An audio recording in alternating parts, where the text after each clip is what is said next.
Today we're going to explore the top 10 questions we get asked on a regular basis, so stick around as we answer how's the housing market and more for you. Hey friends, my name is Holly Smith. I'm with the Cherry Tree Realty team of Keller Williams Atlanta Partners. Now let's jump right in. All right, some of the frequent questions we get from sellers we'll start off with. How's the market? Is now a good time to sell? All right, so this question really depends on the specific area you are in. Overall, the real estate market is still competitive right now, which is good news for sellers. However, the market is currently shifting and we may not be in a seller's market for much longer. For the Metro Atlanta area, the average price is $383,000 and the median days on market is 54. The answer to your question may include some of the biggest reasons why it may be a good time to sell. Okay, so inventory is currently still low. With the buyer demand high, if your home is priced right, it will sell quickly. In a competitive market, the seller does have the upper hand. This can be to your advantage when it comes to negotiating terms, repairs, moving dates, and more. All right, the number 2 question we get, how much is my home worth? When you go to sell your home, pricing your home just right and perfect from the start is really, really important. Especially today, your asking price is going to send a message to potential buyers. When it comes to determining the value of your home, there are several factors you're going to want to take into consideration. Where the property is located, the size and layout, the condition and the features of the property, as well as the year of build, the current market conditions in the area, and how's the supply and demand. So to get a more precise estimate of your home's worth, ask for a professional equity assessment report, also PAIR. It shows you the total equity that you have in your home. This is an alternative to what you've typically heard of with a competitive market analysis or a CMA. A PAIR is a simple way for us to share with you the cash value of your home. No guessing, no lengthy calls with the bank or lender, just a simple math of what is the equity you're sitting on in your home. All right, number 3, what are some things I need to do to get my house ready for sale? All right, so from taking care of big repairs or any neglect or to staging your home, prepping your home for sale is a crucial step in any successful home sale process. Sellers that prepare well will make a great first impression on buyers. And a buyer typically forms their initial impression of a home within the first few minutes of a tour, often within that first room or two that they walk through. Usually the first step in preparing your home is to remove clutter and to depersonalize items from around the house. You may even need to rent a storage unit or a pod if you have a lot of belongings. Remember, potential buyers want to imagine their things in the house and not get stuck looking at your knickknacks. Other steps include getting a deep clean, neutralizing decor, removing signs of pets, including any smells. You want to amp up the curb appeal and stage the home to highlight its best features. All right, number 4, would it be wise for me to have a home inspection done before listing my house? Absolutely yes. Ordering a home inspection before listing a house can be a smart and strategic move that can benefit you in the long run. A home inspection provides you with important information about the condition of your home and any potential issues that need to be addressed. It's always better to be proactive and consider getting ahead of any critical repairs or maintenance items before putting your house on the market. There are some downsides to keep in mind though, such as the cost of an inspection.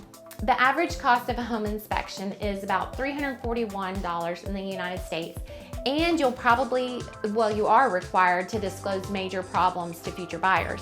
However, getting a home inspection will help ensure that your house is in top condition and that you're not surprised by what you need to fix or repair down the line, so you'll know any issues.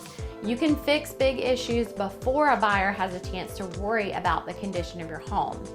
You can rest assured that after your report, we will guide you every step of the way to determine where to focus your efforts to make your home stand out in a shifting housing market. Question number 5, how long do you think it will take to sell my house? Well, as of November 2024, homes spent an average of 54 days on the market. The median number of days properties listings they spend on the market is really calculated from the listing date to closing, pending, or off-market date. The specific answer to this question really depends on demand, features, and attributes of the house, as well as local market conditions within the area and a couple other factors. However, timeline ranges can be as short as a week, or they can extend to 3 to 6 months and beyond. If your home is in or around that average price point, the average days on market will be in line with what we've shared so far. If your home is less expensive, there will be more buyers that have the ability to purchase your home. The higher your price point, the fewer buyers there are for your property. Makes sense, right? All right, so now let's go to the frequently asked questions from buyers. All right, so this is number 6. What is the initial step in purchasing a home? Well, the very first step when buying a home is to get pre-approved for a mortgage. This helps you to determine how much money you can use to borrow a home. The pre-approval process involves talking with a lender and providing them with your financial information, tax statements, and additional info like your income, debts, and assets. The lender will review your information and let you know how much they're willing to lend you and the interest rate that is available to you. Getting pre-approved for a mortgage is important because it helps you to determine your budget for buying a home. Plus, getting pre-approved is a requirement in order to make an offer on any property. Have you ever gone shopping only to discover that you left your wallet in the car, or maybe at home, you left your debit card at home? You wouldn't be able to buy anything at the store, right? Well, that's the exact same thing that happens when you don't have that all-important pre-approval letter. You're not able to buy. All right, so number 7, what are my options if my offer is turned down? Well, as a buyer, you have several options. You can boost your offer. If the seller rejected your offer because they believe it's too low, you may consider increasing your offer. Or ask for a counter offer. The seller may not want to accept your offer, but they may be willing to negotiate by providing a counter offer back to you. This also provides an opportunity to revise your original offer, negotiate other terms such as maybe closing date or repairs. Another option is just keep searching. If the seller's not willing to negotiate and you cannot or don't want to increase your offer, you can just go ahead and move on and continue your search for another property. Question number 8. So how does my agent get paid when buying a house? Well, when buying a house, usually agents get paid compensation by the seller, which is usually a percentage of the sales price. The compensation is typically split between the buyer's agent and the seller's agent. The best part is that as a buyer, you usually don't have to pay your agent directly. But in the event that the sellers aren't paying the compensation, sometimes that happens, we will always let our buyers know that so that they can factor that into their decision when working with their budget. All right, number 9. What if I sell my home, but I'm not ready to find, or I'm not able to find a new one to buy? This question has come up a lot recently, and for good reason. Many sellers are concerned that if they do decide to sell their home, they won't be able to find one to buy in time for closing. Well, we always strategize with sellers about their ideal timeline so we can coordinate every step in the process to help you get where you want to be in the time frame you want to be there. While pre-owned inventory may be not as plentiful in some areas, the new construction homes hitting the housing market are a good option to explore if this is your case.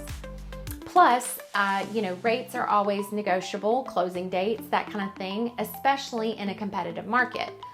And there are loan options out there where you can buy a home before you sell yours. So that's always a consideration, so you have many options to choose from. Number 10, home prices are going down. Should I wait to buy? Well, over the past year, home prices have been a widely debated topic. Some have said we're going to see a massive drop in pricing and that this could be a repeat of 2008. Well, that hasn't happened. Others have forecasted a real estate market in which you could see very, very small increases in home values or even small decreases in equity depending on your area in the country. As the year goes on, experts are continuing to forecast what they believe will happen with home prices in 2024 and beyond. But to best explain this, it's good to turn to visuals, so we're going to share with you a graph that shows the 5-year expectations for future home pricing in the U.S. from a panel of over 100 economists, investment strategists, and housing market analysts. So take a look, let us know what other questions you have. Hopefully we've helped you with some, and message us or give us a call today. Y'all have a great one. Till then, take care. See ya.